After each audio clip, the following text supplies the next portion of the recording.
What's up, y'all? This NBA season, every shot you take with Fanatics Sportsbook puts points on the board. Earn up to 10% fan cash on your bets, win or lose. So even if your bet misses, you're still scoring fan cash. Unlock the world of Fanatics with FanCash for exclusive rewards like authentic apparel, game tickets, and meeting legends at Fanatics events. Make the switch and turn every bet into a bucket with Fanatics Sportsbook. Winning hits different here.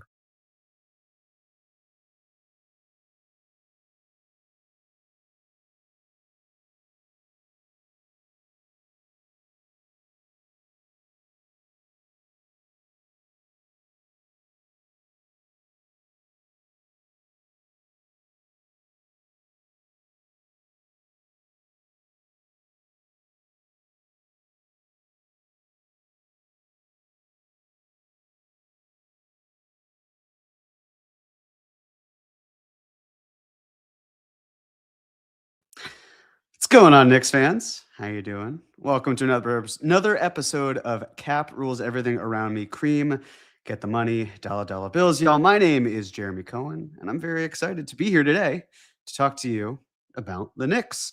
So as things stand, the Knicks are headed to Vegas. They are about to play in the semifinals for the NBA Cup against the Orlando Magic, and hopefully they are largely unscathed in that game. You never quite know with the Magic. But I figured we had some time, and while we have some time off, might as well do a little chatting. And as a result, thought today would be a good day to talk about Giannis Antetokounmpo.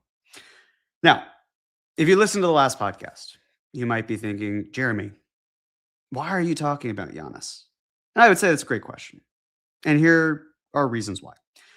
First of all, I feel like this is the pill in the applesauce, so to speak. This is the sort of thing where if we don't talk about it in depth, then what are we doing here? It's our job, my job, to highlight the intricacies of all of this. So it's important for us to do it. And the sooner that we do it, the less it has to be a focal point and something that just gets done later. That's one thing. Another thing is also there are some key dates coming up. December 15th is one of them that are they're rapidly approaching, and there are some things I think would be very informative for Knicks fans to have in their brains. So figured that would be a good opportunity for us to talk about that way too. And then another thing is I thought to myself, if the Knicks were to make a trade and it featured Giannis Antetokounmpo, and if it were to happen December 15th, and I didn't talk about it, and I did a lot of work on it, and none of it saw the light of day, I'd be pretty annoyed. And I thought, well, to avoid that from happening, might as well just talk about it. And I think another good example of that is just today, there was a report by Ian Begley talking about Jose Alvarado. And candidly, and this is going to get ahead of where we're at, because when I was building a cap or no cap with the intention of early January, I realized the Giannis portion is too much of its own beast to be lumped in with the players who aren't named Giannis Antetokounmpo. So I decided to split them up. And then from a scheduling perspective and working with John and trying to figure out best timing and the holidays and all that, we came to the realization that today was honestly the best day for this. So that's why today is today. But then you see a report about someone like Alvarado, and there's a lot of time between now and the deadline. Who knows? But I'll be honest. I really like Jose Alvarado as a target. And I thought to myself, if he were traded and I didn't get to have any of the work see the light of day, I'd be annoyed about that too. So hence where we are with Giannis. And what I will say about Alvarado, because who knows, maybe, hopefully there's another time to talk with him or talk about him in greater detail.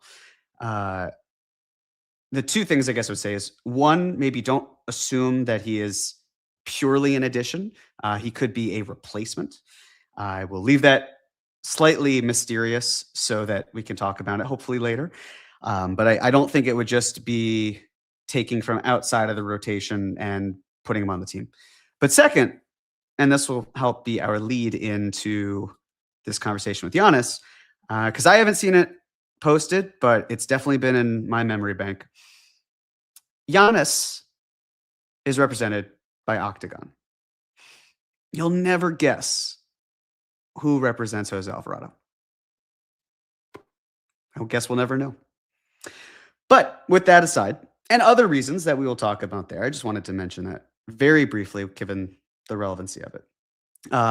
We have the one and only Jonathan Macri on the ones and twos today, and I'm very grateful for that.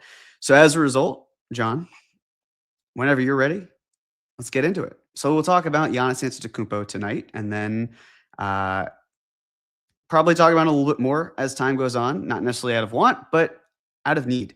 The reason being that, as I will hopefully demonstrate, so much of what the Knicks do or don't do hinges on the availability of Giannis Antetokounmpo now, later this winter until the deadline, and potentially even next summer. It is crazy how many permutations and moves are impacted because of his salary situation and how the Knicks are presented.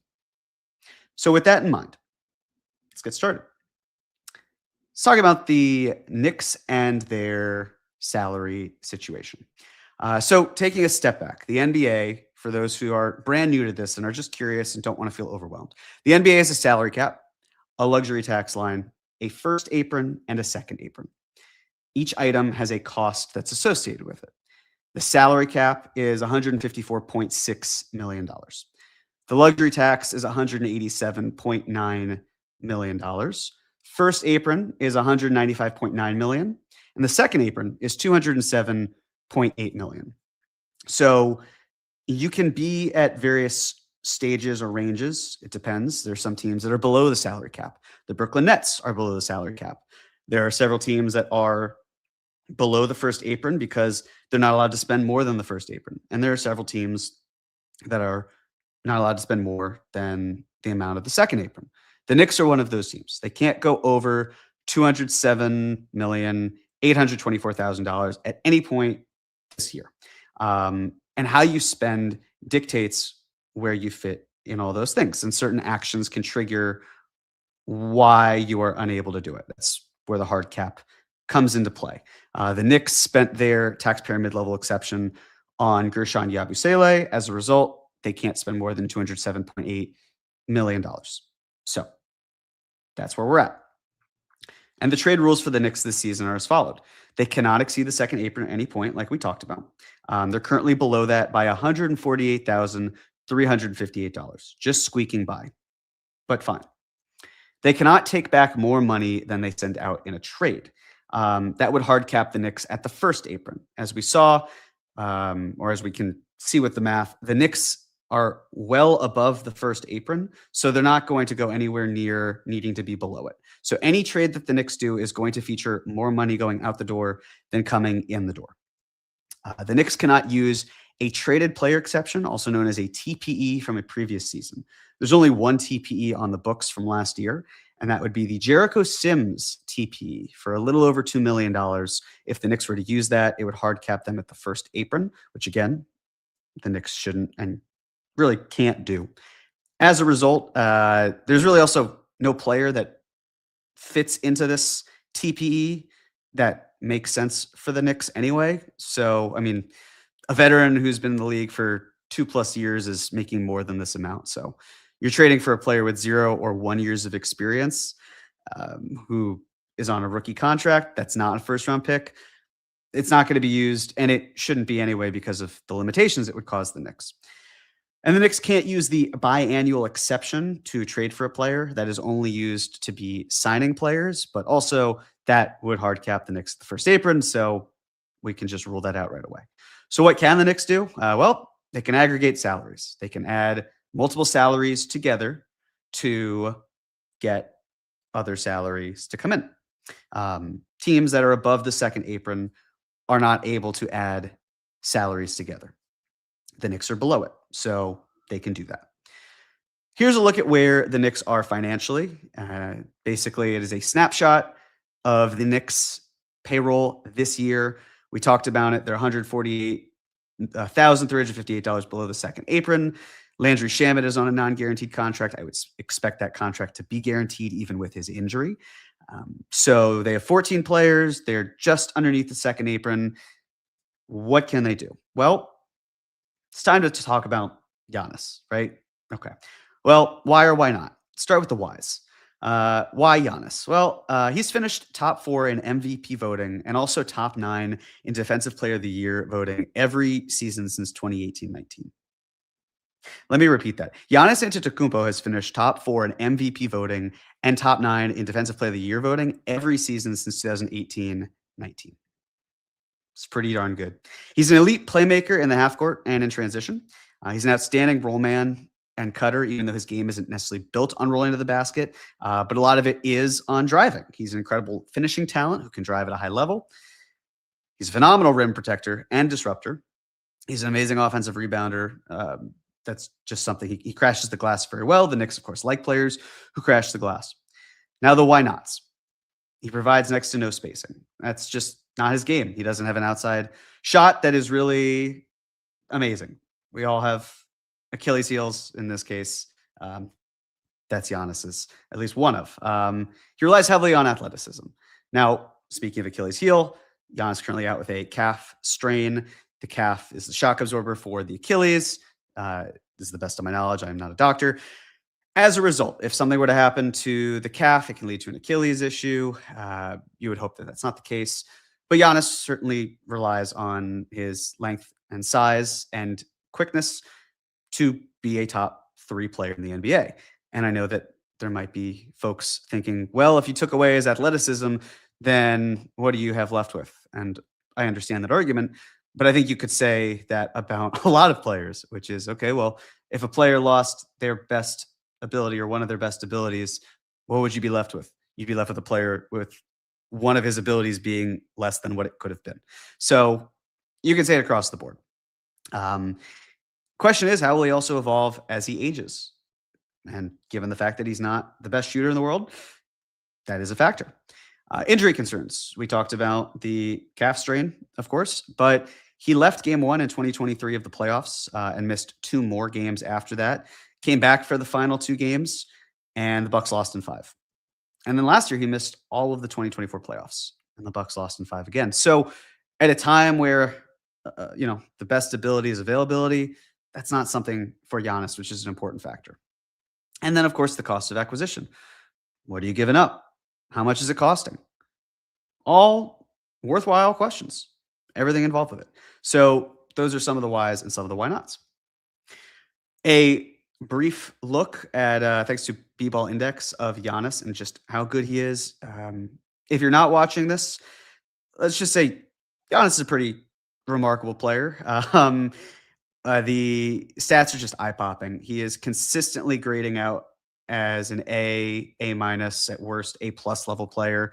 There's some categories where maybe he this season has not been the best, like help defense, where he would grade out as a B, which would be 68th percentile. He's not a 3-point shooting talent, as we know. It's 51st percentile. It's a C grading. Screening talent, not really there. 25th percentile. It's a D minus. But then when you look at everything else, defensive rebounding talent, 98th percentile. Overall shooting talent, 97th percentile. That doesn't mean spacing. That just means shooting and scoring of that sense. Finishing, he's in the 100th percentile. Unreal. Rim protection, 85th percentile. Offensive rebounding, 98th percentile. Overall gravity, the amount of attention focused on him, 98th percentile. Pretty elite. So there's more to this, of course, but just a quick look at just how good he is. So what's the holdup with the Giannis trade? Well, theoretically, nothing. There's nothing stopping a Giannis trade from happening today.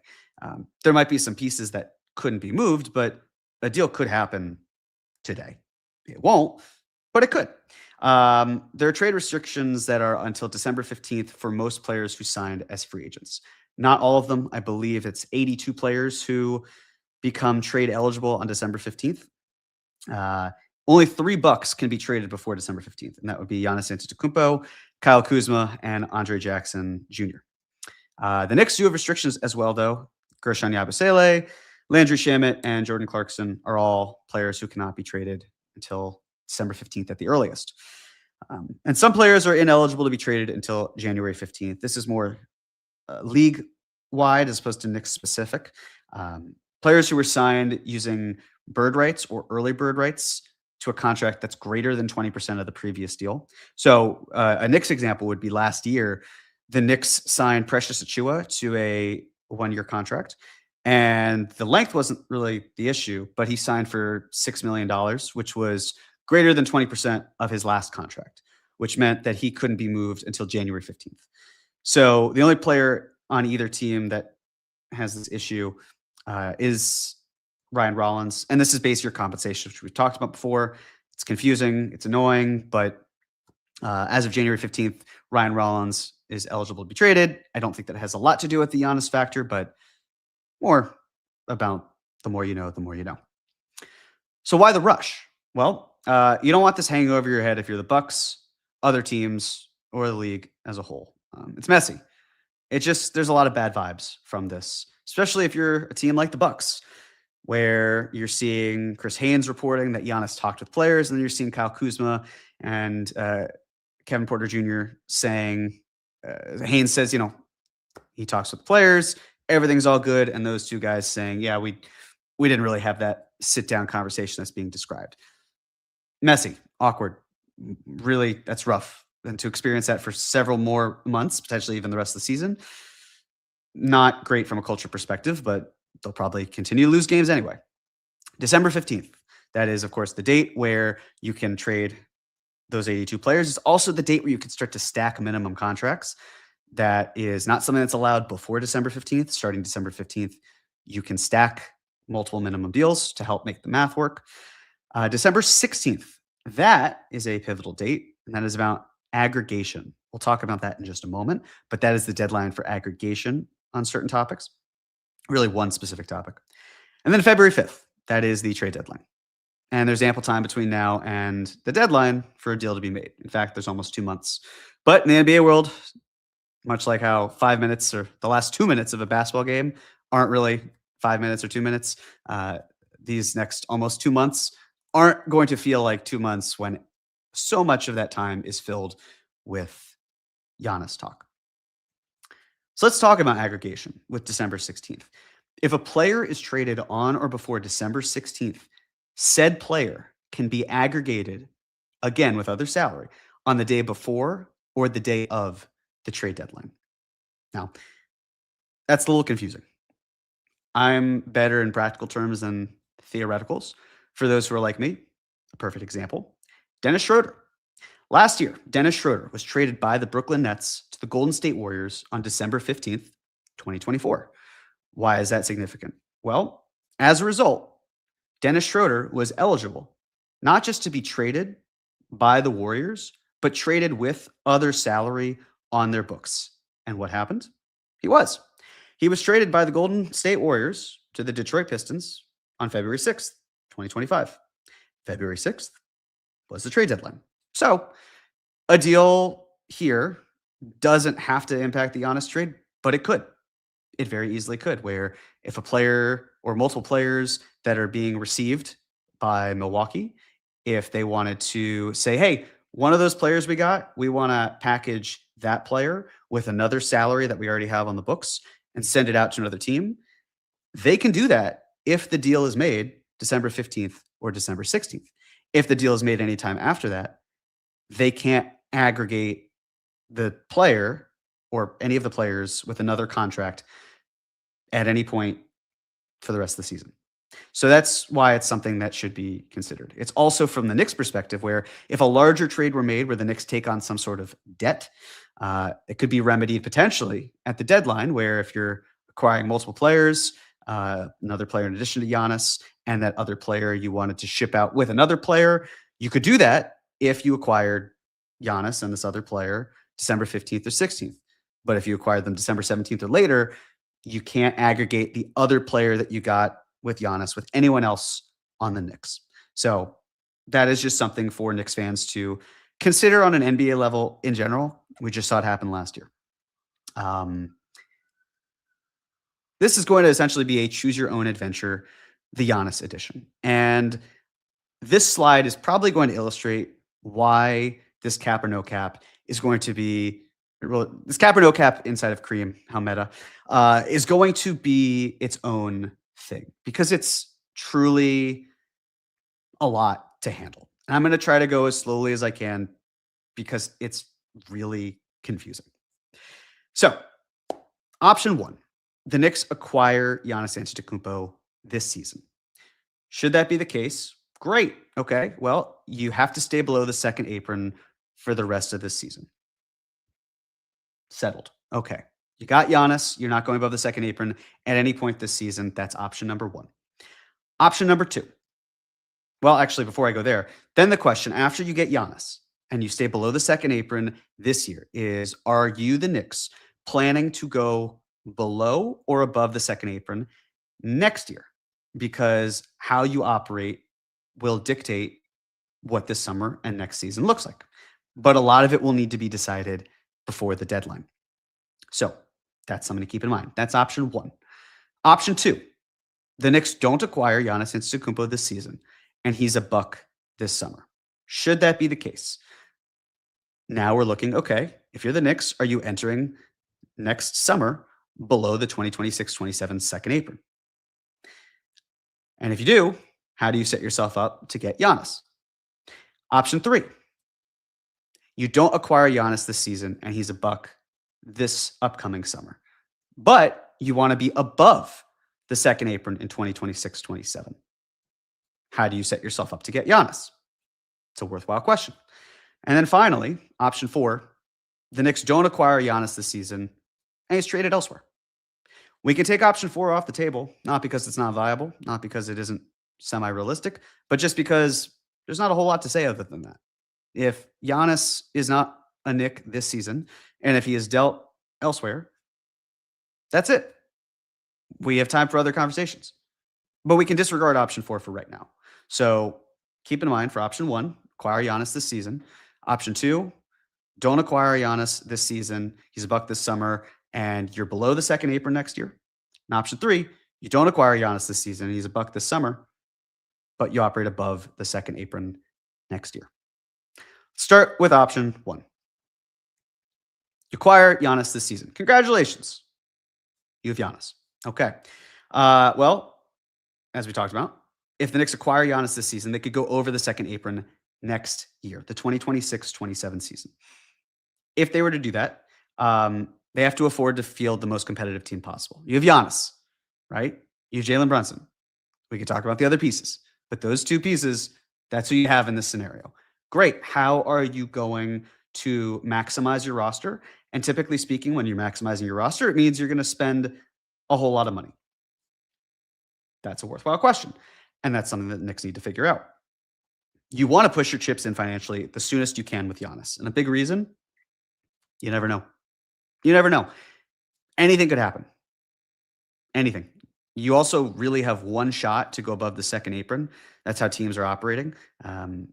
Some teams went over the second apron already, like the Boston Celtics last year. They're not going to go over the second apron again because of how punitive it can be for them to do it a second time in a 4-year window. The Phoenix Suns, they did that. They're not going to be able to do that. And also, I think the finances were so bad for them that that's not even an option. So if you're the Knicks and you have Giannis, there's a pretty good argument to spend as much as you can, but there are limits to what you can do and what you can't do. The devil's advocate is to stay below the second apron next season. You might be thinking, Jeremy, the devil doesn't need an advocate. You're right. The devil doesn't. But the reason for why this could be a possibility is that you go above the second apron in the 2027-28 season instead.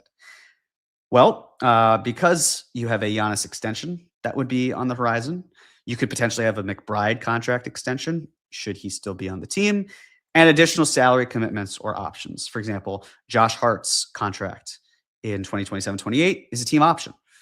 The Knicks could elect to accept it, or they could decline it and sign him for a lower amount and have multiple years tacked on.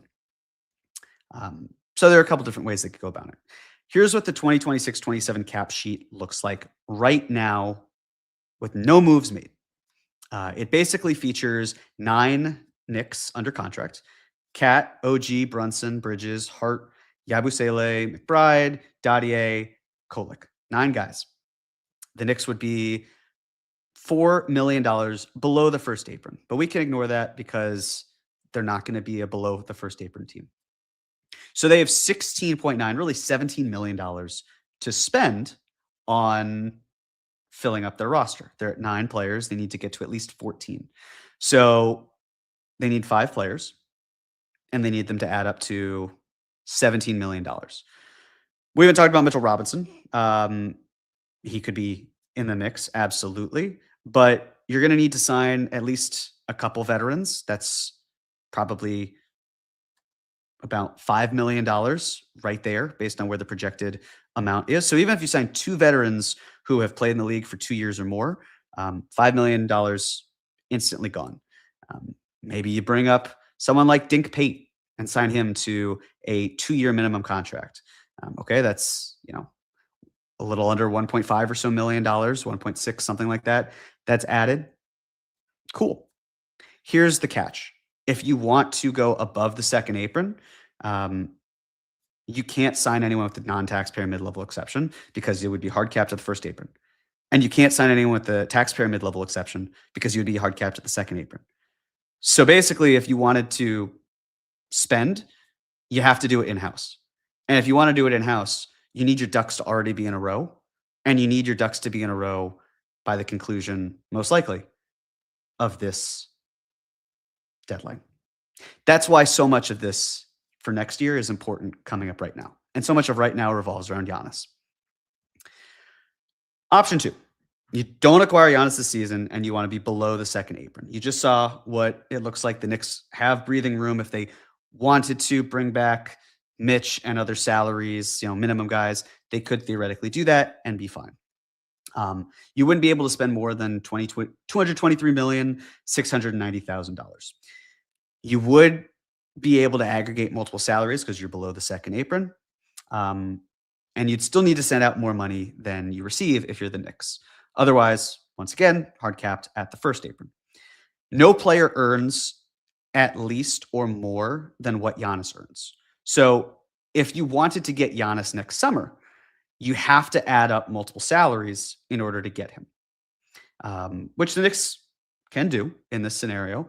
But just calling out, there is no one player that can be traded to bring back Giannis. There would have to be at least more money going out the door. You could do a sign and trade with another salary and adding other pieces involved, but it would be tricky because then you still have a lot of money in the door and then you're hard capped at the second apron. So you can't go above it.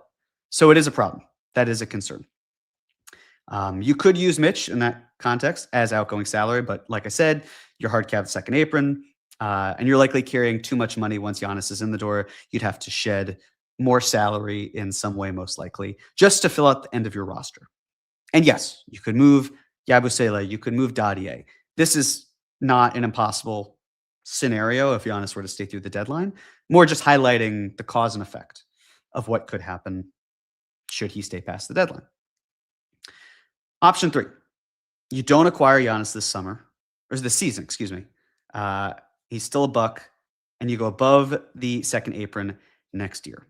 Okay. Well, you wouldn't. Well, in this case, you would be able to. This is a typo. Apologies. You would be able to spend more than the $223,690,000. But you can't aggregate salaries because if you aggregate salaries, you're hard capped at the second apron. So you can't go above and aggregate salaries. So you need to send out more money than the Knicks receive.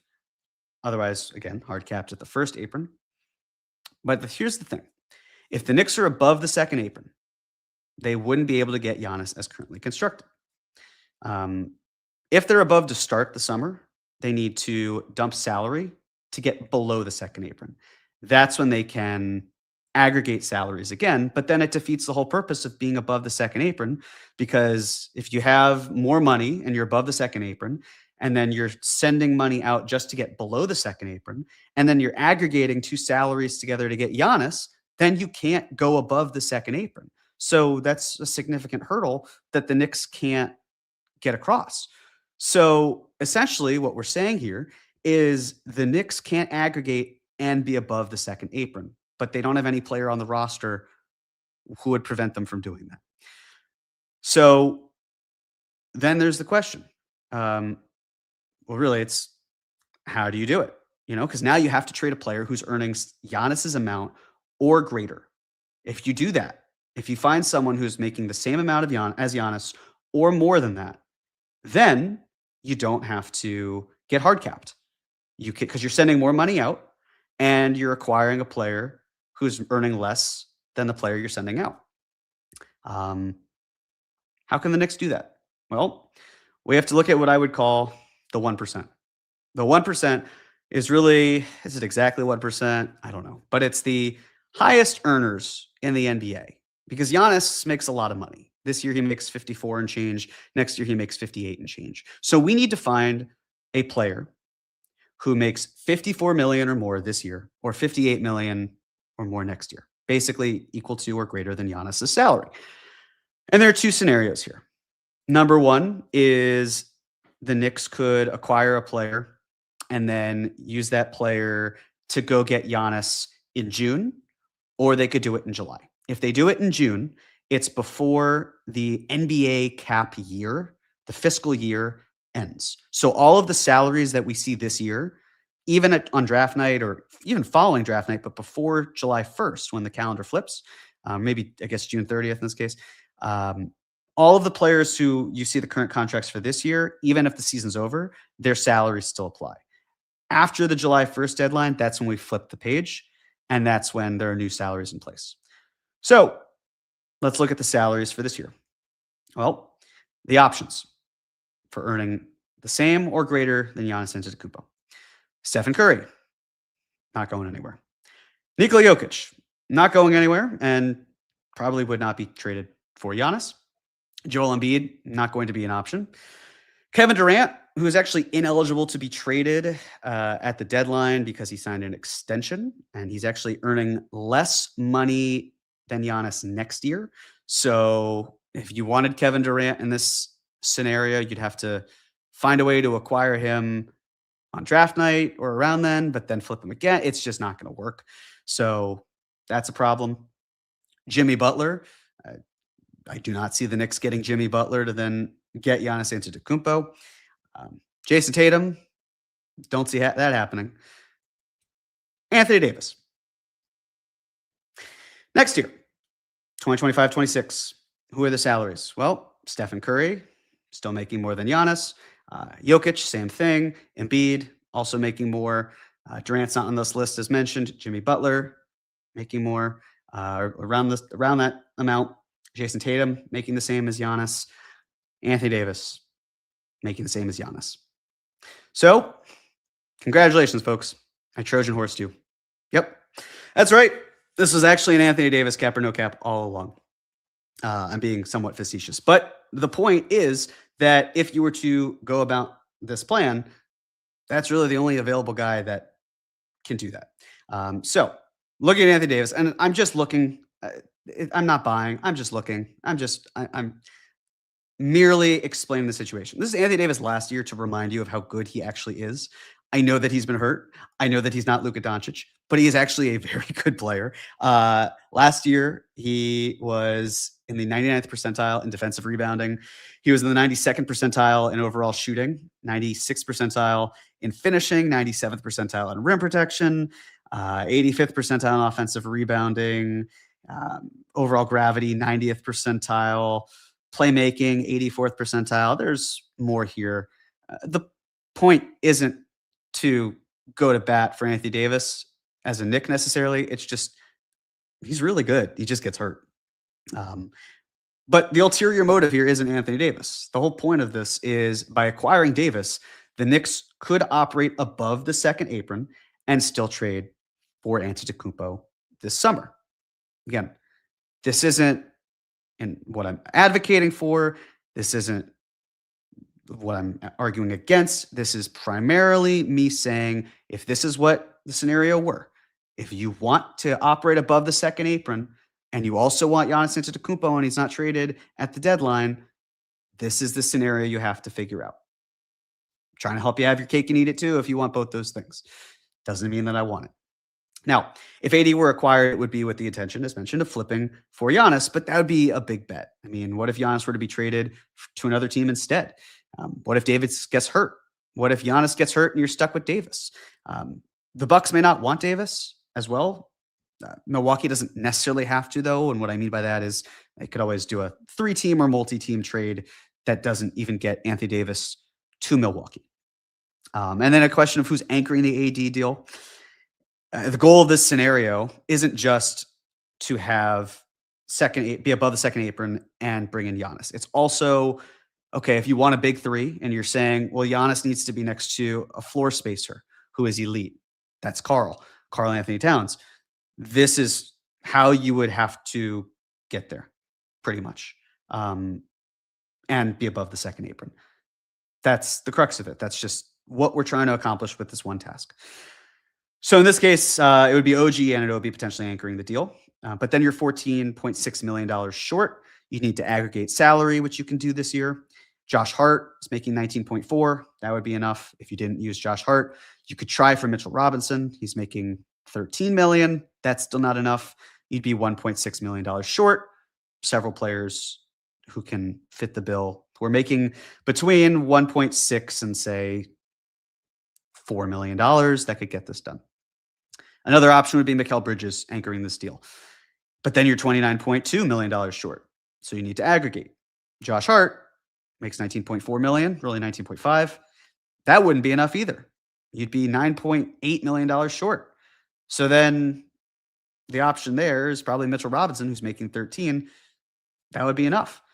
But in both these deals, you're talking about trading 2 core pieces, maybe 3, for the opportunity to get Anthony Davis to hope to get Giannis. It's like a house of cards. It's tough. But perhaps that's a reason why Anthony Davis was being looked at by the Knicks, as Ian Begley reported. Another one could have simply been Cat for AD. Either way, if we're looking at different scenarios, this is one of them. And I just want to talk about the repeater tax issue for the Mavs. This is the last thing on the Mavs, I promise you. But I think this is relevant and really just more if you're curious about the NBA and the salary cap and the money involved. This is something I want to point out as a fan. So Dallas is currently $16.9 million over the luxury tax. And that's pretty bad for a team that is currently 9-16, but it's worse for a team approaching the repeater tax level status. What is the repeater tax? We have mentioned it maybe once or twice, but not a lot because it hasn't been relevant to the Knicks yet. Basically, a team needs to stay out of the luxury tax for at least 3 of the previous 4 seasons. Otherwise, the following season, they face significant financial penalties. Significant. It's really costly. So the Mavs are in danger of paying the repeater tax next season if they don't duck the luxury tax this year. And let me lay it out for you. 2022-23, the Mavs were a tax team. 23-24, the Mavs were not a tax team. They dipped below it. 24-25 last year, they paid the tax. This year, to be determined. Now, if they are a tax team, that would mean they paid the tax in 3 of the previous 4 seasons. So their bill in the 2026-27 season as a luxury tax team would skyrocket. But if they're not a tax team, they don't have to pay the repeater tax in 2026-27 because 2 of the past 4 years will have been underneath the luxury tax. So they wouldn't be a repeater team. So just to keep an eye on the Mavs, I fully expect them to dump, $16.9 million between now and the deadline or now and the end of the fiscal year, which, could be on draft night. But this is something just as a fan of the NBA I'm looking at, and I recommend you pay close attention to because the money of it is fun. It just is. So what we've covered, right? Because we've covered a lot and there's still more to go. Giannis to the Knicks this season, option 1. Giannis to the Knicks next season, option 2. Below the 2026-27 second apron specifically. And then also above the 2026-27 second apron, option 3. And then option 4, Giannis elsewhere. How's this all happening? Begs the question. Well, When I was in college, I had a really great business class. I was a business major. I had a class called organizational behavior, and it talked all about culture and EQ and all these soft skills and things that are different than your accountings and your marketings and all of that. And my professor highlighted something that has stuck with me and will continue to stick with me forever. And it's called the Whiffum factor. What's in it for me? We all have it. At the end of the day, usually we think about ourselves first and we think about others after that. It's just human nature. So in this case, it's what's in it for Milwaukee. But that's the point. What's in it for Milwaukee? We don't really know. We don't know what Milwaukee wants. And that's a huge issue because as fans, we don't know how to talk about, well, Milwaukee will want this or that. We have no clue because right now there is no current incentive to tank for Milwaukee from the 2026-27 season through the 2029-2030 season. And if you have a top 3 player in the NBA, there's an argument of why not keep him for one more year? Oh, he can force the issue, potential locker room havoc, which we've discussed. And if there's a year to tank, it's probably this one. It's a great draft class, especially at the top 3. However, swapping rights are a problem, specifically because the Bucks currently get the lesser of their pick and the Pelicans pick. The greater goes to the Atlanta Hawks. So if you're Milwaukee, there's no chance at you getting the first overall pick as things stand. You'd basically have to hope the Pelicans pick goes to the Hawks and then you jump up to the second pick. That's the best case scenario as things stand right now. So, and also not trading Giannis is a half measure because you could lose games on your own and time elapsing doesn't help you because you lose team control. And then Giannis is suddenly a year away from free agency and the cost goes down significantly and he will be older than that. And if you do keep him, how are you improving your team? Well, it's pretty tough because Milwaukee has very few assets to trade. They cannot trade their 2026 first round pick. As mentioned, it's the lesser of the 2 picks with the Pelicans pick going to Atlanta. They can't trade their 2027 pick because that's already out the door. They can't trade their 2028 pick because if they did, that would violate the Stepien rule. The Stepien rule is that you can't trade consecutive picks in the future. You have to have at least 1 year in between. So if they traded the 2028 pick, that would violate the Stepien rule. They traded their 2029 first for Damian Lillard. They can't trade the 2030 first for the same reason of Stepien. They can't go 2029 and 2030 to future consecutive years without a first round pick that is unprotected. So they can trade the 2031 pick or the 2032 pick. They could then trade swapping rights for the other ones. They can't trade swapping rights for 2030 because the least favorable of their pick and Portland's is theirs. The most favorable goes to Portland. So Milwaukee really has 1 draft pick to trade, and it is 6 to 7 years away. How worth it is it to trade that draft equity for a player where the writing is effectively on the wall? Probably not. But it depends. But the answer is probably not. So let's narrow the playing field a little bit because there are 30 teams in the NBA as things stand. Could, but won't be. Sorry, I should say these are teams where I've broken some of them down.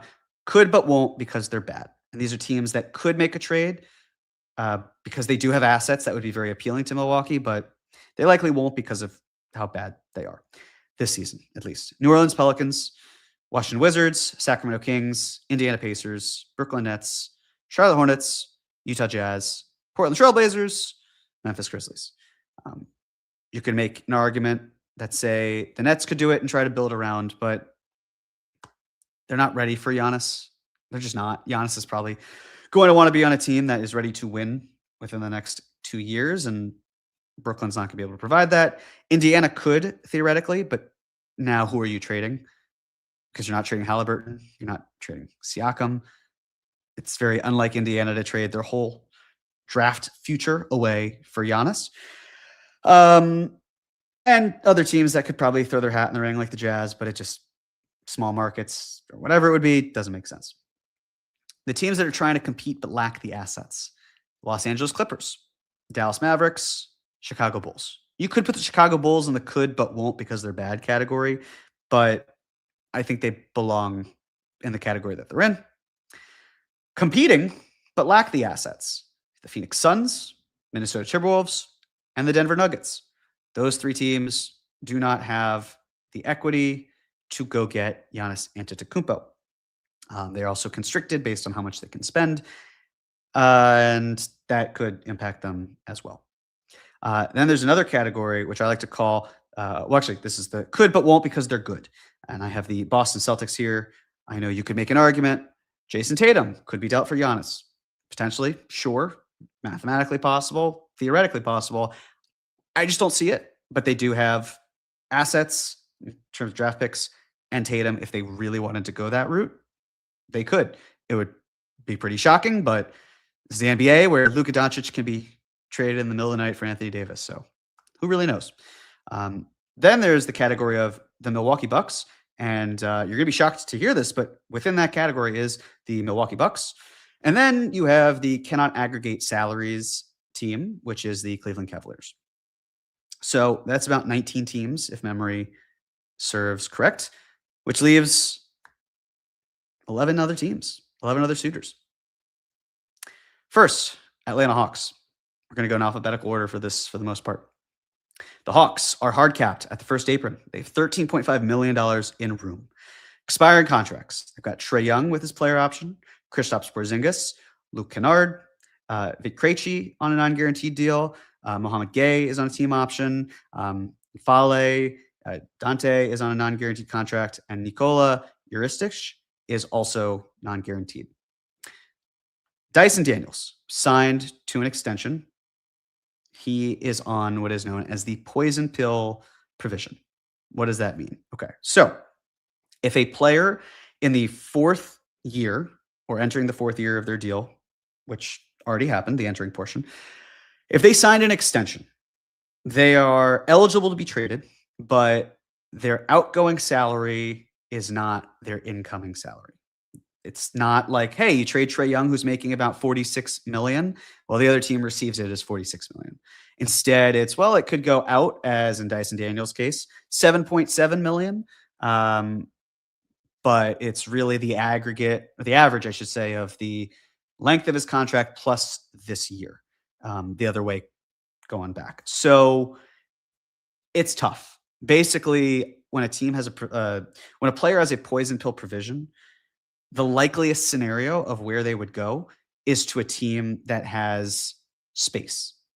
So a team like the Nets could theoretically take on Dyson Daniels. So if the Hawks did, Hawks, Bucks, and involving the Nets and wanted to throw Daniels out there and try to send draft comp to Milwaukee, that sort of thing, it'd be complicated, but doable. But there are only a few teams that can really take on Daniels' contract. And there really aren't a ton. It's just a select few. So then, of course, if you didn't trade him and you got Giannis, how are the two of them fitting together? So that's a concern.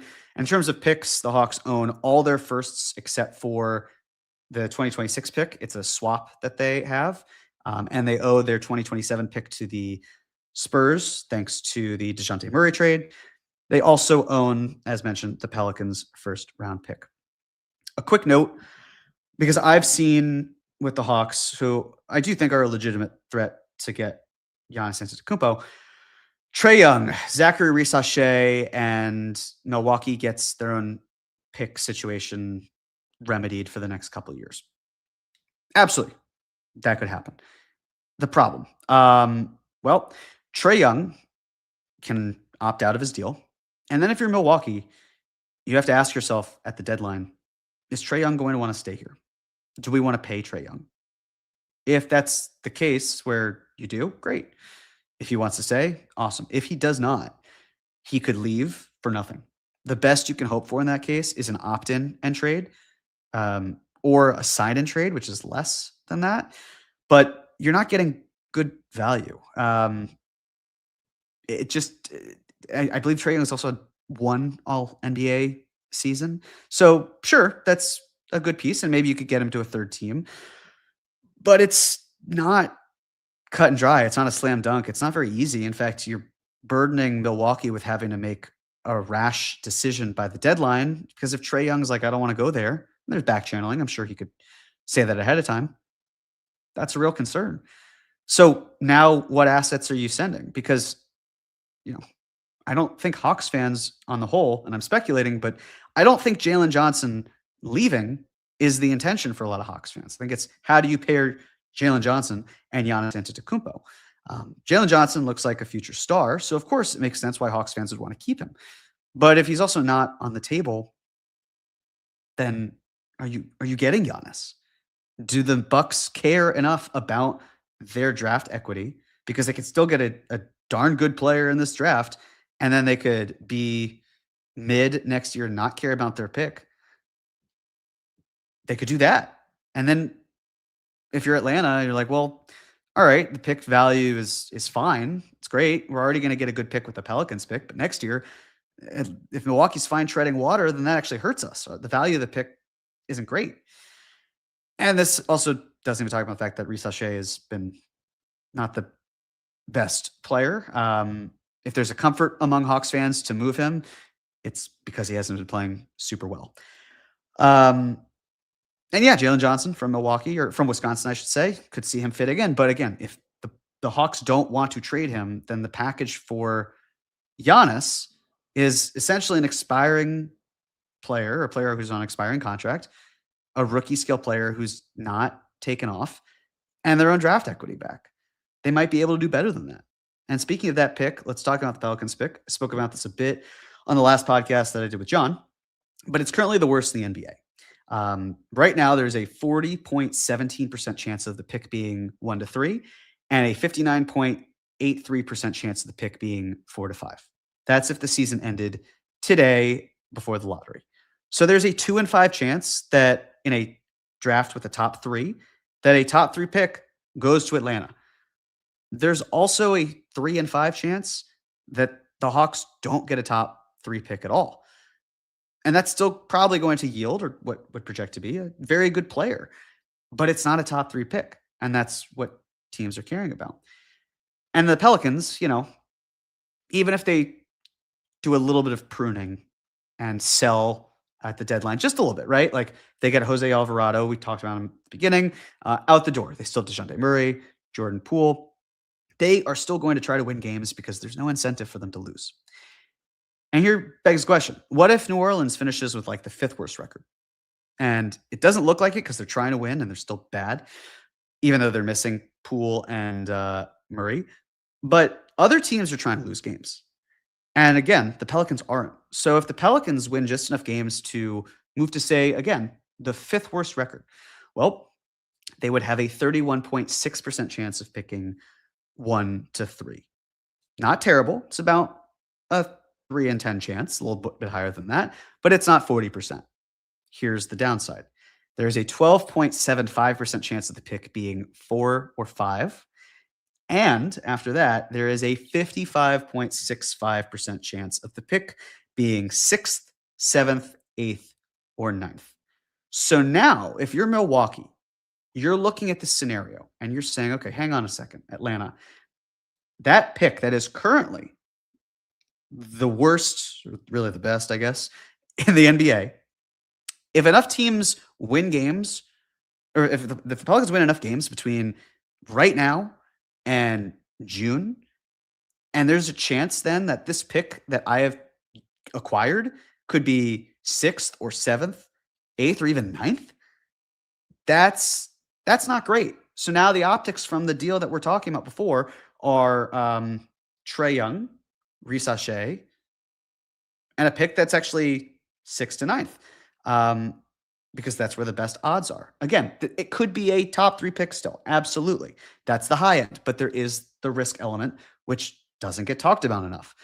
There's also the question of how Milwaukee plays the odds, because if they're losing games, they could maximize their chances of being in the top 5 too. So then they're saying to Atlanta, well, you know what? We're cool with it because we like the idea of getting 2 top 10 picks. We'll take that chance. That's 2 swings of the bat. They want to roll the dice on any of those picks being top 3, they could absolutely do that 100%. But if neither of those picks winds up in the top 3, it's very hard to trade into the top 3, even if you have 2 picks that are knocking on the door of the top 3. The reason being, if this draft class is top 3 and then pretty much everyone else, the teams that are picking top 3, why are they dropping out of the top 3? Quality over quantity. If they're locked into a prospect, well, there's no reason not to take them. So that's the risk Milwaukee has, which is why usually it's like an Anthony Davis trade, where when he was acquired by the Lakers and the Lakers pick jumped up to 4, it was easier for the Pelicans to know what they were getting because the lottery already happened. The Bucks in this case have no idea what the lottery will yield. And that's really tough to predict ahead of time. So that's that. The Detroit Pistons, they're hard capped at the first apron. Got $26 million in room. They have expiring contracts in Tobias Harris, Duncan Robinson, whose contract's non-guaranteed, Jaden Ivey, Jalen Duren, Javonte Green, Bobby Klintman, his contract's non-guaranteed, and Isaac Jones. And they have all of their picks. So, the question here is, if you are Detroit, what are you doing? Are you sending out a ton of draft capital and Tobias Harris to make the math work and Jalen Duren? Are you sending out Jaden Ivey? Like, where is the fine line? What is the winning piece, or what are the winning pieces here if you are Milwaukee? They absolutely could. Now, then it's a question as well. Ivey and Duren, restricted free agents, guys that need to get paid. How eager are the Bucks to pay any of those players? Because they then have to deal with contract negotiations and the market and all that. Maybe that's something they want to do. Maybe it isn't.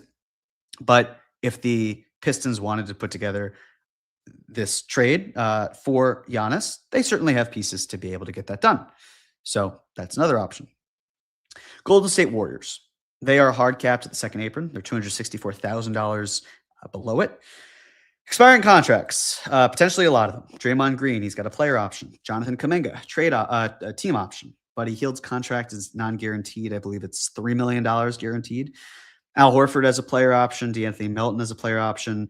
Gary Payton II is a free agent, as is Guy Santos. Trace Jackson Davis has a team option, and Quentin Post is a free agent. In terms of picks, the Warriors own all their picks except for the 2030 pick. That is top 20 protected. Based on Stepien, that means that the Warriors cannot offer the 2029 or 2031 picks. So right now, the Warriors could offer 2026, 2028, and 2032. And they could offer swaps in the other years. So that would be 3 firsts and swaps across the board.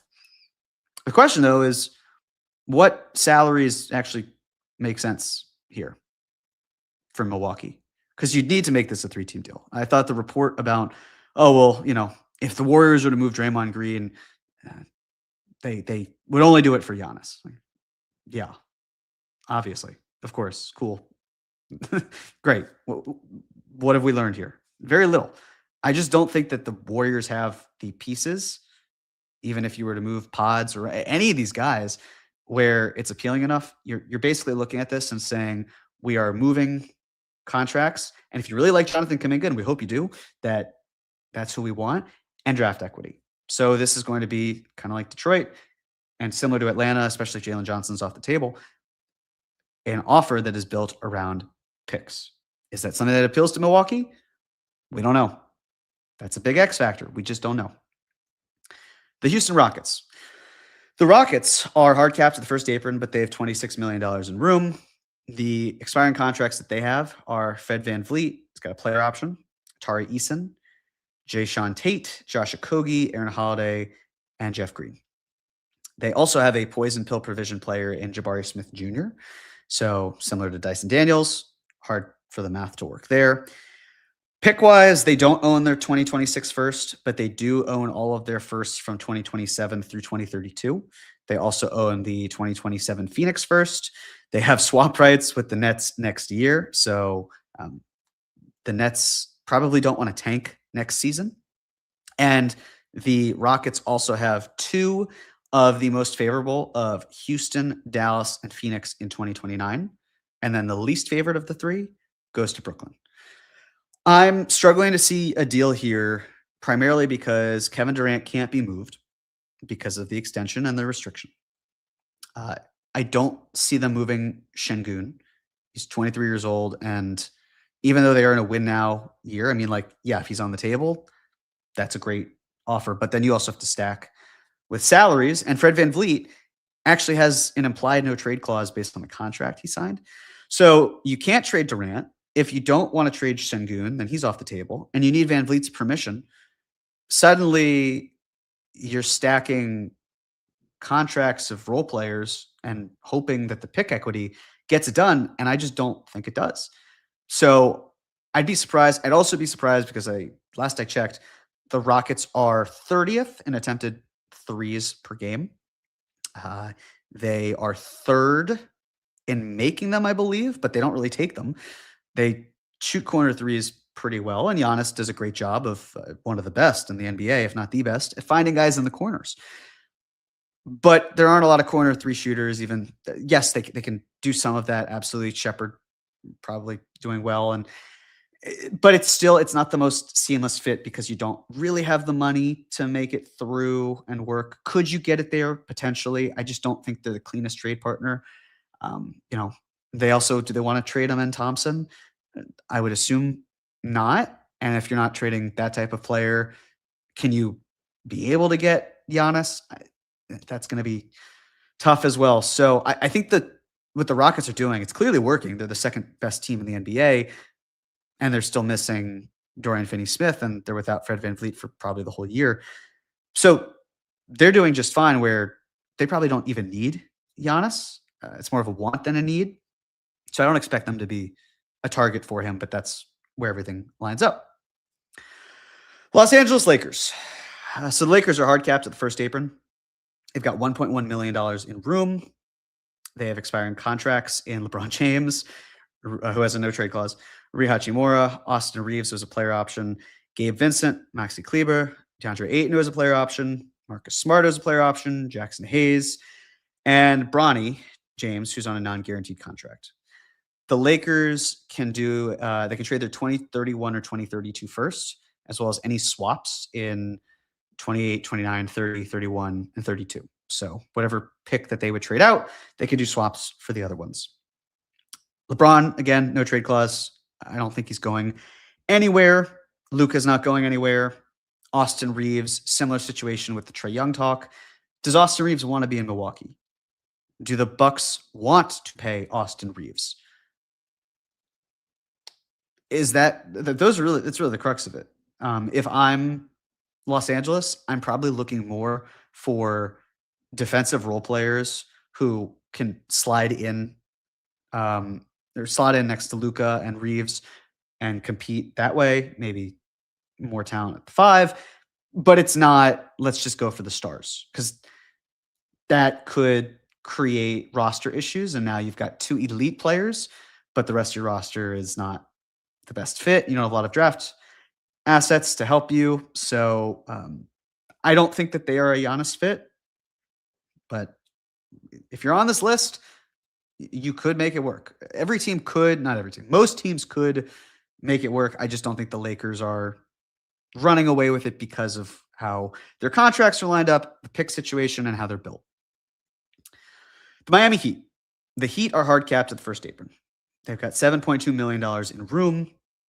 They have expiring contracts in Andrew Wiggins, player option, Terry Rozier, Norman Powell, Simone Fontecchio, and Drew Smith, whose contract is non-guaranteed.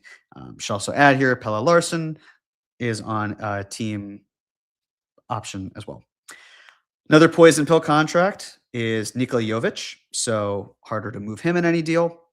As for picks, the 2027 pick is going to Charlotte because of the Terry Rozier deal, and it doesn't seem like the league is going to change that, even with the pending issue. So the Heat can trade any 2 of the 2029, 2030, 2031, 2032 picks as long as it doesn't violate the Stepien rule. So again, they could trade 2029 and 2031, but then not 2030 and 2032. Or they could do it the other way around, and they could do swaps in the years that they haven't. As for how you get this deal, Bam Adebayo is also an Octagon client, so could see him not necessarily being in the package. Of course, you could trade one client for another, but I would imagine the goal would be to keep Bam. He's also been taking a lot more threes, so maybe he's not the best floor spacer, but if you're Miami, you're kind of saying, what if we created the blueprint of how we could put both of them in the building together? So then it's Tyler Hero. Tyler Hero is from Wisconsin. I don't think that will matter significantly. Seeing Heat fans' reaction to Tyler Hero coming back has been pretty funny to me, because if you're a Heat fan and you're upset with how things are being thrown off now that Hero is back on the team, that's not going to be the guy to anchor a trade for Giannis. You'd have to probably add something to, help make that contract and make that player feel better. That being said, Tyler Hero would be a very good tanking player. It's not to say that he can't be a winning player. He's been on teams that have made it to the NBA Finals, but as a piece that is not a first or second option, perhaps more sixth man candidate. So then you're talking about Khalil Ware, Jaime Jaquez Jr., and picks, that plus the salary that you're getting at. And I do think that's a good offer. Absolutely. It's in the conversation. But what is the winning thing here? The winning thing here is, if you're the Bucks, you probably really love Jaquez, you love Ware, and you love the picks that are in the future. And those could be good picks. They could also be pretty poor, depending on how well the duo of Giannis and Bam and anyone else that fills out the roster could be down the line. So definitely a strong offer, but they'd have to throw the kitchen sink in because of all of this. And you got to build your team with all the right fitting pieces after that, which easier said than done. Oklahoma City Thunder. They're not hard capped at any apron. They've got $1 million in tax room. I doubt they go into the tax this year. Expiring contracts: Isaiah Hartenstein, team option; Lou Dort, team option; Ousmane Dieng is going to be a free agent, and Ajay Mitchell is non-guaranteed, although I expect them to not non-guarantee him. There are two players who have a poison pill provision: Chet Holmgren and Jalen Williams. And as for picks, believe it or not, the Oklahoma City Thunder own every single draft pick that every team has for the next 7 years. Yeah, you don't have to Google it. Just trust me. That's what they have. If I'm Oklahoma City, if it ain't broke, don't fix it. I've lost one game this year, and it is the second week of December. I've won the NBA championship last year. This is working. I don't need to do anything. This is my team. Don't have to touch anything. That's what I would do if I were Oklahoma City, especially as a small market. Orlando Magic. They are hard capped at the first apron. They have $1.2 million in room. Their expiring contracts: Jonathan Isaac's contract is non-guaranteed. Tyus Jones is a free agent after this year. Jet Howard and Mo Wagner as well. A poison pill provision player: Paolo Banchero. Try saying that 5 times fast. I will not. But you should. I highly recommend it. But this is the thing where, with the idea of, if Paolo were traded to the Bucks, the math is really hard for that to happen. It's really tough. It's more likely that Paolo were to go to a team like the Nets, and the Nets were to send assets, or Paolo to the Jazz and the Jazz were to send assets, or whatever it would be, than it is for Paolo to go to Milwaukee. It's not impossible. It's just really tricky. It's really tough to do. As for picks, because of the Desmond Bane trade, the Orlando Magic can only trade the 2032 first and swaps in 2027, 2031, and 2032. Looking at this, they don't have enough unless it's Banchero going out, and then great. But again, you're not trading Giannis for Banchero. So how else are you making this work? You'd have to cut up a lot of your team to make this work, because your draft equity went out the door. You're not going to trade Wagner, at least I wouldn't, based on the construct of the team and how he's playing and all that. It's not built around him. It's not the market for Giannis. It's not structured in a way that would make sense for him. And this isn't to say Franz is a better player than Giannis. He's obviously not, but if you're going for long-term stability, it feels like Orlando has a little bit more of an identity. And now you're starting over again. It's a lot of change. And Desmond Bane is not good enough to get you Giannis either. Even if you stack salaries, it's just now you're giving up a lot of your team.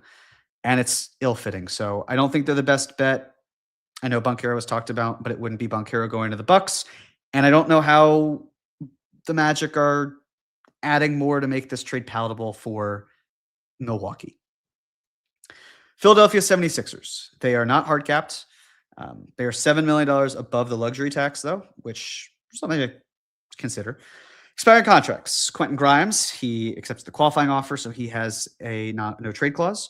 Kelly Oubre Jr., Andre Drummond, Trendon Watford has a team option. Kyle Lowry and Eric Gordon are both expiring contracts as well. Pick-wise, this is really why I've included them here. They can trade picks from 2028 through 2032. They're not trading Joel Embiid because that contract is a mess, and it just is. Similar with Paul George, still 2 seasons after this one. You don't trade Tyrese Maxey. Why would you for Giannis? And then you need more salary. You've got good young pieces. Stay the course. The Sixers are kind of stuck in win now, but also win later because Embiid and George aren't helping them. They're hurting them, but the young players aren't really hurting them, but they're not helping them get to the point. It's really Maxey. Maxey's the key player here. So I just don't see them as a fit, but they do have picks and they could make it work with salaries, but I just don't see it. I think they're more likely to shed salary to get below the luxury tax than they are to get Giannis. But it's kind of implied. San Antonio Spurs. They're hard capped at the first apron, $10 million in room. Expiring contracts for them are Harrison Barnes, Kelly Olynyk, Jeremy Sohan, Julian Champagny, who has a team option, Lindy Waters III, Jordan McLaughlin, and Bismack Biyombo. Their picks, they've got a really great pick situation here. It's the better of the Spurs and the Hawks pick in 2026, the 2027 Atlanta first, and then all their own firsts from 2028 through 2032. Now, obviously, Victor Wembanyama off the table. The question then goes to, do the Spurs want to trade Dylan Harper or Stephen Castle? Again, small market team. I understand the appeal of fitting Wemby with Giannis. You are capitalizing on a core that would be a few years in, really next 2 to 3 years, because you never know with Wemby. He's seen time. He's been injured. We don't know what 6 or 7 years looks like for a player of his size with his potential health concerns. If I'm San Antonio, I'm keeping my homegrown guys. Yeah, Giannis is probably going to be better than them, but I'm concerned. I'm concerned about what that looks like because you also have to stack the salaries. De'Aaron Fox is eligible to be traded right before the deadline. I think February 4th is the date that his contract restriction expires because of the extension. It's a lot of money for De'Aaron Fox. A 4-year max contract for someone who has made one All-NBA team in 8 years. This is his 9th season.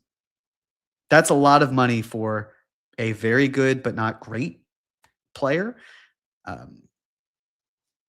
It's tough. So sure, you can take Fox and then you could add Harper or Castle and some sort of draft compensation. But yeah, now you've got Giannis. But again, is that something that San Antonio wants? Do they want to do that right now?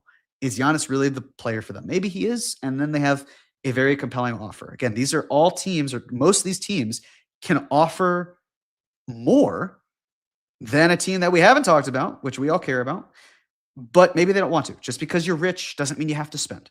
And this is an example of a team that is rich, and I don't know if they spend. I don't know if right now is the time to spend. They could easily do it, and I wouldn't fault them for it, but I don't know if that's in their best intentions, short and long term. And then there's the Toronto Raptors. They're not hard capped. They're $772,000 above the luxury tax. They've got expiring contracts. Ochai Agbaji, Sandro Mamukelashvili. He's got his player option. I think he opts out of that one based on how his season's going. Garrett Temple, Jamal Shed, who has a team option I fully expect them to pick up. Jonathan Mobo, and Jamison Battle, who's non-guaranteed. Mogbo has a team option. And the Raptors have all their own picks. If Masai Ujiri were still here, based on his connection with Giannis, I think there'd be more talk of Giannis potentially going to Toronto. If Scottie Barnes is on the table, then that's a really enticing offer for Milwaukee, I would imagine. Other than that, probably not the best. Brandon Ingram, very good player, but not good enough necessarily to headline a package unless you're throwing in the kitchen sink with your draft picks. And I just don't know why Toronto does that, because then the pieces really still don't fit in my mind. I just don't see them coming together. So now how are you retooling the roster? It's tricky. It's really tricky. Again, they could do it. They're a team. They have the ability to spend. They have some contracts, but I don't see them as a serious threat. But I see them as serious enough to be talking about them instead of being on the original list that we talked about. So we talked about 29 teams. Let's talk about the midseason star trades and the past precedents that come from it. Luka Doncic, 1.5 years left on his deal. Maxi Kleber, Markieff Morris, and a 2025 second were traded for Anthony Davis, Max Christie, Jalen Hood-Schifino, a 2029 first, and a 2025 second. James Harden, he had a 1.5 years on his contract. He was traded for Jared Allen, Karis LeVert, Taurean Prince, Rodion Kurix, 2021 swap, 2022 first from Milwaukee, 2021 of Brooklyn's, 2023 first round swap, 2024 first, 2025 first swap, 2026 first, and a 2027 first swap. James Harden, again, traded from the Nets. First two, then from. He had, this is half a year. It's really not half a year. I just did the average. James Harden and Paul Millsap were traded for Ben Simmons, Seth Curry, Andre Drummond, a 2022 first, and a 2027 first. Kyrie Irving, he was on an expiring deal as well. He and Markieff Morris were traded for Spencer Dinwiddie, Dorian Finney-Smith, 2029 first, 2027 second, and a 2029 second. And finally, Kevin Durant, 2.5 years of team control. He, TJ Warren, and Cash were traded for Mikal Bridges, Cameron Johnson, 2023 first, 2025 first, 2027 first, 2028 first swap, 2028 second, 2029 first, and finally a 2029 second. Now, looking at this list, you have a combination of players who were traded for elite talent, very good talent anchored by a lot of draft picks, and pretty good talent anchored by a lot of draft picks. That's where we're at. Of course, the most relevant here from a length of contract perspective is 1.5 years with Luka Doncic and James Harden. Giannis Antetokounmpo, he's got this year on his contract. He has next year, and then he has a player option the following. So that would be really 1.5 years of team control. And when we look at their ages, when they were traded, Luka was 25. He turned 26 that month. James Harden was 31 when he was traded to the Nets. He was 33 when he was traded from the Nets. Kyrie Irving, 30 years old, but he turned 31 the following month. And Kevin Durant was 34 when he was traded to the Phoenix Suns. Giannis Antetokounmpo, he turned 31 this past week. So when you think about players and all of that, age-wise, obviously Giannis, older by 5 to 6 years than Luka, same age as James Harden when he was traded to the Brooklyn Nets. So let's talk about the Knicks. We haven't talked about them in a minute. The New York Knicks, they are hard capped to the second apron, $148,000 in room, as we've talked about. Expiring contracts. They have Mitchell Robinson, Gershon Yabusele has a player option, Landry Shamet's expiring, Jordan Clarkson, Ariel Hukporti, Mohamed Diawara. In addition, the picks that the Knicks have, they can only trade the Washington first-round pick, which will really be 2 second-round picks that are, one will at least be, somewhere between 31 and 35 in the draft. And then it will become a 2027 second-round pick as well. So good chance that it winds up high in the draft too. The Knicks can also trade their first-round swaps in 2030 and 2032. So who's anchoring the Giannis deal? Well, if we're talking about December 15th, there are really 2 players who can do that. First is Karl Anthony Towns. Well, the Knicks would be $984,186 short. That means they would need to aggregate Cat and another player. They can do that this season, as mentioned. Adding any player earning less than $3 million would work. And there's 6 players that fit that bill, earning greater than 984,000, but less than 3 million. And then there's OG Anunoby. Yeah, if you had OG on the table, he would be $14.6 million short to get the job done. So you need to aggregate. Josh Hart, his $19.5 million would get it done. Mitchell Robinson, if you did him instead of Josh Hart, that's $13 million. That would not be enough. You're $1.6 million short. And you have several players who can do that. Diawara is the one guy who really can't do that. You've got 5 guys who earn less than $3 million. So that's if it were December 15th. Now let's talk about February 1st, because we talked about Karl-Anthony Towns and everything that we just said stays true. We talked about OG Anunoby and everything that we said, that stays true. Mikal Bridges, that's when his trade restriction would be lifted. If you traded him, if he anchored the deal, you'd need $29.2 million to go out. You need to aggregate, obviously. Josh Hart, $19.5 million. That's not enough. You'd still be $9.8 million short. Mitchell Robinson, if you included him, that would be enough. You're probably not going to be too cute with it with Yabusele and Deuce, which should get them there. It's pretty close, but that's essentially what it would be. Hitting pause on this for just a moment, because looking at the Mikal Bridges trade that's anchored, it's not good enough, and there are a lot of depth pieces going out. So it's Cat or it's OG who's anchoring the deal, the larger salary, right? That doesn't mean other players can't be traded, of course. It's just who's the anchor salary-wise for this deal. Be one of those 2 guys. So let's talk about Cat. He's one of the best offensive players in basketball. Full stop. He just is. This is a 3-time All-NBA player, 5-time All-Star, arguably the best shooting big man ever. Dirk Nowitzki's really the only other guy who is in the conversation as far as I'm concerned. Cat is averaging 22 and 12, despite a 59.8 true shooting percentage. For context, that would be the second worst of his career. And the worst of his career was his rookie year when he shot, I believe, 59%. So Cat is still able to do a whole lot of scoring, even though he's not shooting well really at all. Yeah. So then the salary is also almost equivalent to Giannis's, as we talked about. They'd just be a little bit under $1 million short there. Of course, then there's the question. If you're moving Cat for Giannis, you don't have a spacing big next to Giannis. That's been a concern throughout his career. Whereas the spacing big, you need a 5 to play with Giannis so that they can protect the rim, or at least the perimeter a bit too, and spread the floor. And here's the thing. Draft picks, well, I'll pause there for a second and go back, because I hear that. I also think that as Giannis gets older, there's a good chance that he shifts into more of that 5-man role. You can still add spacing completely around him, 1 through 4, and be happy with it. And Giannis is just incredible at the 5, catch and shoot opportunities in the corners, driving, mid-range sometimes, but not always. But really just high efficient shot making and playmaking. And when it comes to Cat, draft picks and young players could become anything. They could even become Karl-Anthony Towns.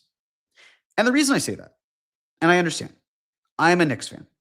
I'm going to have rose-colored glasses. I am.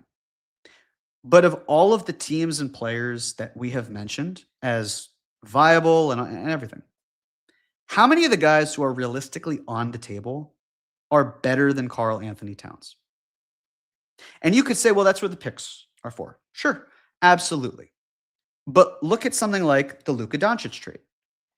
I brought up Anthony Davis earlier for a reason. He's a great player. He just gets hurt. Anthony Davis, when he's healthy, is a top 15 player. Luka's a top 5 guy. It makes sense that you would trade a top 15 player for a top 5 guy, as long as the top 15 player comes with other assets as well. Right? I mean, it's just sound logic. You would do that. maybe the picks are more important, but I don't think that picks are valued nearly in the way that I should say picks aren't valued by fans in the way that I think. Take 3. Picks are more valued by fans than I believe they are by front offices. Young players have potential. Cat has his flaws, but Cat doesn't need potential because we know what Cat is. He is a multi-time All-NBA player. And when you look at his report card for this year from B-Ball Index, you can see he is offensively, even without shooting well, doing phenomenally. Defensive rebounding talent, 100th percentile. Overall shooting talent, even with him missing, 86th percentile. Finishing at the rim, 90th percentile. His rim protection is 92nd percentile. His help defense, 94th percentile. And I know what you're probably thinking here, and we'll get to that in a moment.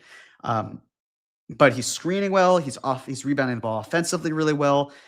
He's got incredible gravity always. He is a shooting threat from deep. So you have to be careful. You don't go under him on pick and rolls or DHOs. You have to go above, but at the same time, if you go above, he could beat you off the dribble. It's the amount of talent he has is crazy. And he's a great playmaker. He's in the 85th percentile this year. So I mentioned the rim protection. His interior defense this year is really, really good. Again, 92nd percentile in rim protection, 96th percentile rim disruption. And if you're watching, you see rim deterrence, how he is able to just be in the interior. He grades out really well. And this is the part where you're thinking, Jeremy, I have eyes. I see Karl-Anthony Towns struggle defensively. You cannot convince me that he is this incredible defensive player. You're right. I'm not going to convince you. That's not what I'm trying to do. Because on the perimeter, he is abhorrent. He has been terrible. Unfortunately, what he has provided in rim protection, great. What he's provided in perimeter defense, the opposite. Cat is in the 3rd percentile in perimeter isolation defense. He's in the 15th percentile in ball screen navigation, 27th percentile in off-ball chaser defense, 38th percentile in pickpocket rating, steals per 75 possessions. He's in the 33rd percentile. Passing lane defense, 35th percentile. Deflections per 75 possessions, 38th percentile. Loose ball recovery, 57th percentile, or loose ball recovery rate, 57th percentile. It's pretty good. But then stable steals per loose ball fouls ratio, 4th percentile. 3-point contests per 75 possessions, 54th percentile. Defensive miles per 75 possessions, 20th percentile. Matchup adjusted defensive feet per minute, 13th percentile. And finally, steals consistency. Look at that, 62nd percentile. This is quite poor. This is where all of your complaints are. It's on the perimeter. Last year, Cat's rim protection was pretty good. It was fine. But his perimeter, consistently porous. And this is the issue. If you're going the Cat route for Giannis, the trade-off that you're saying is, are we moving an elite spacer who's a phenomenal top offensive player for a guy who doesn't space the floor, but is an elite offensive player and also is superior defensively? And when you look at the comparison over their careers using Darko, which has tracked their historical data over time, it's really no comparison. Giannis is the far superior player. And I don't think anyone would be arguing Cat is a better player than Giannis. But I know there's the belief of, well, why would we have Giannis but no Cat?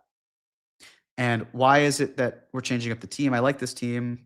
I want to root for this team. It's not just Cat for Giannis either. You're trading other pieces. All of it fair. I totally get it. But that's the gulf. The gulf is basically for Darko DPM, Giannis is essentially twice the player that Cat is at this stage of their respective careers, and they're a year apart in age. And then there's the question of why would Milwaukee want Cat? Well, they may not. They may not want him, but they could reroute him to a third team They could flip him separately from this deal. They could keep him through the end of the season and then flip him, right? KAT's under contract next year too. And the year after that, he has a player option. There's no mandate that if the Bucks received KAT, they'd have to move him right away. They could still lose plenty of games with him. I mean, the Nets held on to Mikal Bridges for another year and a half. The Spurs kept DeMar DeRozan for 3 years, and the Wolves, they kept Julius Randle. They still have him. So you can still keep that player. You don't have to instantly move them, but if they wanted to, I'm sure there would be a team that's out there. And I've spent enough time talking about Giannis threats. We can have another conversation about teams that might want KAT. But the Bucks also may want KAT, again, because he is an all-NBA player. He's a very good talent. If they don't want to tank, that's a player that you could have, and you could still try to win some games. You're not going to win a lot, but you could still want him if you're Milwaukee. And also the Hawks still own the better of the 2 picks. So there's an incentive to lose, but not all the way. And again, Milwaukee could lose games with KAT, especially if they flip other players.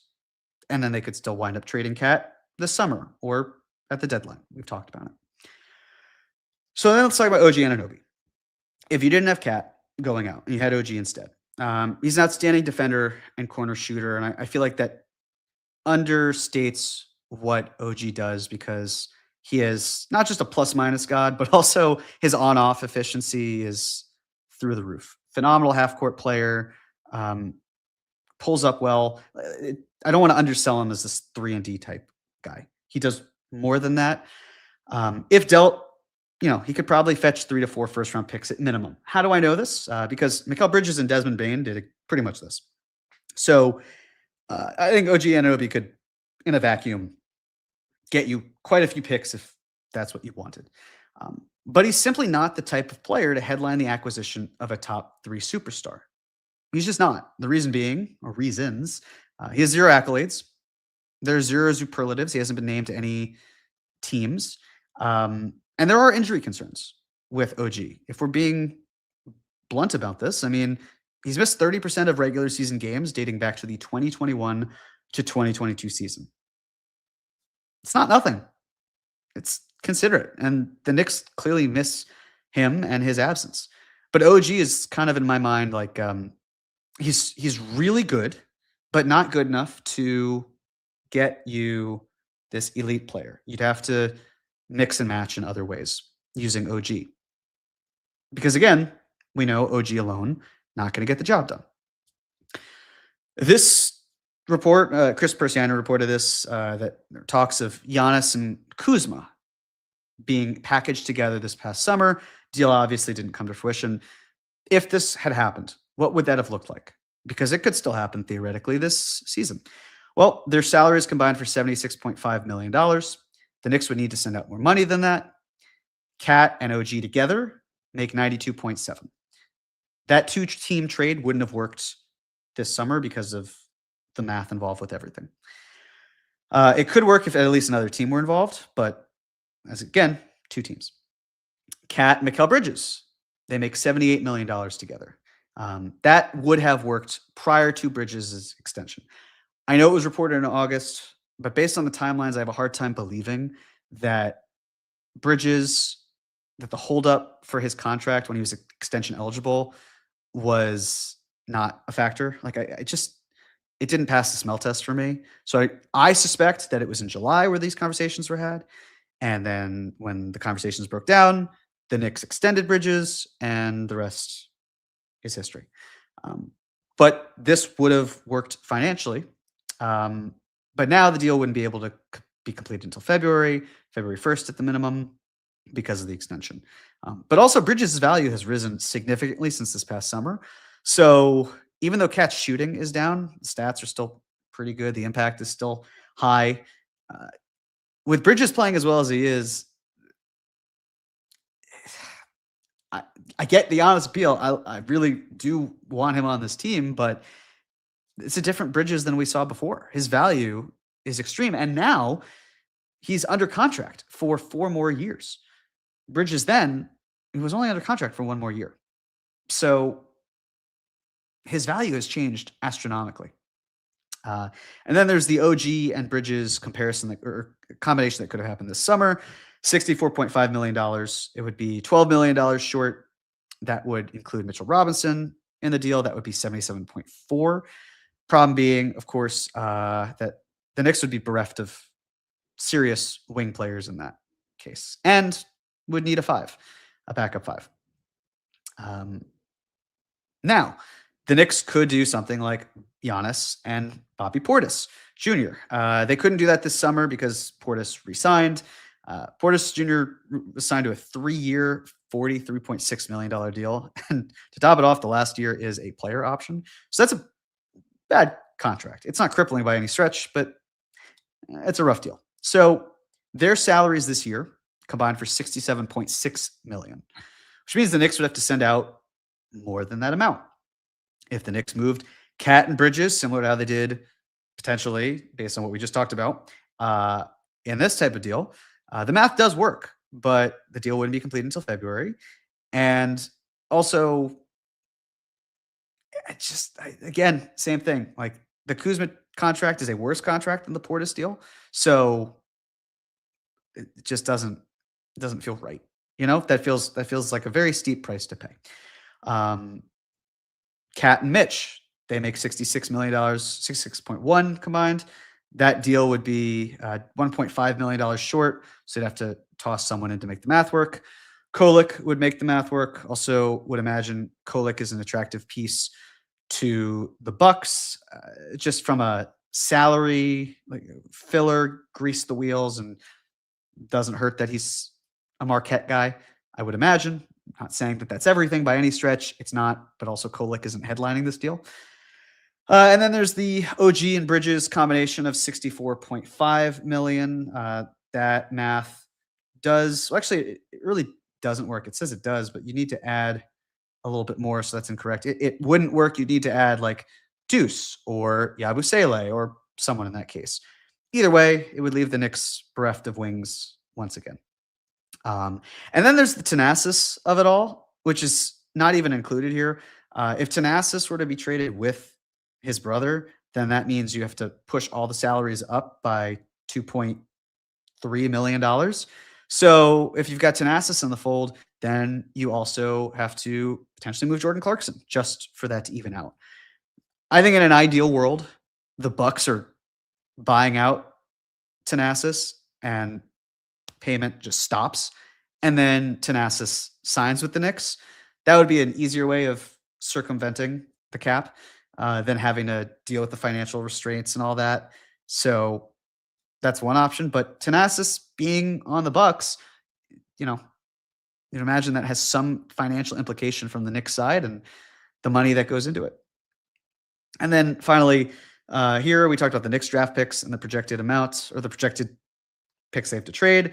They have their picks in 2026, 28, 2030, and 2032. They can't trade them.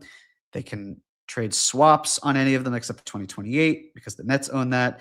And then they have several second-round picks, but none in 2029, 2030, or 2031. So this is a visual representation of what we talked about earlier. And I think it's easy to say with Giannis, it won't happen, right? It's very simple to be able to say that. I don't fully disagree, but here's the thing. In the past, it has also been said, Knicks aren't trading R.J. Barrett and Emmanuel Quickley for OG Anunoby. It has also been said the Knicks and the Nets aren't trading for the first time since 1984. Actually, I think it was 1983, let alone for Mikal Bridges. And the Wolves won't want Julius Randle because of fit. You probably, I'm going to assume here, said at least one of these things. And I know that because I've said at least one of those things. And all of them came to fruition. All of these things happened when it was very easy for us to say, it's not going to happen. It can't happen. They're not going to do that. Why would they do that? How would that happen? There's a will, there's a way. Sometimes it just happens. All these instances, they happened. So, I appreciate you staying with me for as long as you have. In conclusion, today, we don't know what Milwaukee wants, and that's going to be a real sticking point. But we went over 3 scenarios. You could acquire Giannis this season, and you have to stay below the second apron the whole year. Question then, are you planning to be below or above the second apron next year? Option 2, don't acquire Giannis this season and he's a buck this summer. You're below the 2026-27 second apron. How do you set yourself up to get Giannis? Option 3, if you don't acquire Giannis this season, he's a buck this summer and you want to be above the 2026 second apron, how do you set yourself up to get Giannis? That was where we talked about Anthony Davis. That was a little fraught and a lot of risk. Those are the options. That's how you evaluate. But in my eyes, and I know they're rose-colored, a consistent all-NBA player is a fantastic trade chip for an elite player. He just is. We know that from the Luka trade. We simply just do. And when it comes to future draft capital, again, I think that fans look at draft picks and covet them more highly than front offices. And you know how I feel like that's the case? Because, again, we saw the Knicks be comfortable giving all of their draft picks for Mikal Bridges. We saw the Magic being comfortable giving all of their tradable firsts for Desmond Bane. And ironically, those two teams are in the play-in semifinals facing off against each other. That will not be the determining factor for if these trades are important. But the reason I say this is because first-round picks, it seems, can get you really good, high-level starter role-playing types, right? Like Mikal Bridges isn't a role player. He's a legitimate starter who plays every single game. But what we're saying is that's the level. The level is draft picks. That's what it gets you. Just doing draft picks and expiring salary and okay prospects, that's not going to get you a top 3 NBA player. There's no entree. You have side dishes. You need an entree. You need some wow factor. It needs to hurt. And if you are the Knicks and you are moving a player who was named to the top 15 in the NBA last year, your feelings about Cat aside, even if they're negative, even if they're positive, that hurts. That is a big piece going out. And there aren't a lot of teams that can do that. There aren't a lot of teams that can be at the table and give that type of player away. I think the Miami Heat have a very good offer, but it depends on how willing they are to do that. I think the Spurs could have a good offer, but I don't know how willing they are. But of all these players that we've talked about, all these teams, how many of them are as good as Karl Anthony Towns? Maybe some can be as good. Maybe. Maybe Milwaukee wants to take that chance. Maybe they care more about their pick situation. But Cat is really good, and he's a great asset on the team. And if he has to be used as a great asset to get a superior player, so be it. But I don't want people to lose sight of that because first-round picks are important, but players are the currency in the NBA. Star talent is the currency. So with that, that was a presentation. I think you can understand why I separated this one from the other cap or no cap that I have planned for after the holidays at some point. And with that, we've got some super chat contributions. So from Jessica, hey Jessica, how are you doing? Jessica said we were somewhere around Barstow on the edge of the desert when the cap implications began to take hold, fear, cream, and loathing in Knicks Vegas. That's great. I love that. Thank you for sending that up, and I appreciate the contribution and hope you're doing well. From Kevin Danishevsky, true or false? If Giannis is a Knick, Mitch is gone. Yes, in my opinion. The reason I am pausing is primarily because a lot of it depends on what the Knicks do for next year. If they want to be below the second apron, then probably. If they want to be above the second apron, they don't have to. But also, if they wanted to move Mitchell Robinson for a piece that is better fitting around Giannis, I would understand that. Hakporti is not the level of player that Mitch is, but can Mitch bring back a player that is more complementary for Giannis in this scenario? Because that's what Kevin's asking. So as a result, I mean, Probably. I would say yes. So I'd agree with you, but that's the thing, Kevin. They'd need someone to soak up that space below the second apron if they're staying below it, or they could use his salary if they wind up being above it. That would be certainly helpful. And I believe that we are done. So that's all. Well, thank you, folks. Appreciate you taking the time with me. We've got a lot going on. We've got a watch party this Saturday at Penn 6 to see the Knicks take on the Magic. See if they can make it to the NBA final. And appreciate you tuning in as always. Please like this video, subscribe to our channel. If you need any merch for the holiday season, we've got that too. But as always, appreciate your eyes and or ears. It's an honor and a privilege to be here, to have the ability to just talk about the team. And as I always say, or at least try to get across, I don't have a crystal ball. Think of me more as an analyst to help you make a more informed decision. Why did I not provide a cat trade a Giannis trade, potential Freudian slip? Because I'm giving you the data to run with it. Go ahead, create it. I made my intention clear, at least on the cat portion of it, and then figuring out the other pieces. But I leave it up to you to contribute to the conversation of Giannis and the discourse there on what the deal looks like with this as proper context, while also analyzing the strengths, weaknesses, opportunities, and threats, even if we didn't do a SWOT analysis. So with that, thank you again. We'll see you soon. Go Knicks. Must be 21 or older. Gambling problem? Call 1-800-GAMBLER. Connecticut, call 888-789-7777. Massachusetts, call 800-327-5050. New York, call 877-8-HOPE-NY. Maryland, visit mdgamblinghelp.org. Not available in all states. Terms apply. See the Fanatics Sportsbook app.